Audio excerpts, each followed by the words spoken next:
ఏర్పడే కుటుంబ వ్యవస్థలో ప్రభువు మరింతగా వీరిరువురిని దీవించి ఆశీర్వదించును గాక. చిన్న ప్రార్థన చేసుకుందాం. దేవుడి మాటలు దీవించును గాక. పరిశుద్ధ ప్రేమగల తండ్రి, వందనాలు. ఈ యొక్క మధ్యాహ్న కాల సమయంలో నవ వధూవరులను మీరు ప్రేమించి అయా వివాహ బంధాన్ని వ్యవస్థను మీరు ఏర్పాటు చేశారు. వారు ఏక శరీరంగా ఉంటారు, వారు ఏక శరీరమై ఉన్నారని మాట్లాడారు.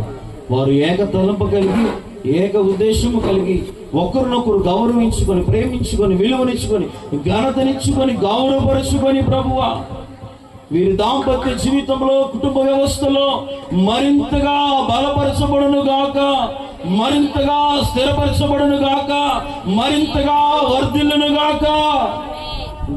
ఆ రీతి ఆశీర్వాదం ఇచ్చి దీవించమని యేసు నామమున ప్రార్థన చేస్తున్నాము తండ్రి. ఆమేన్.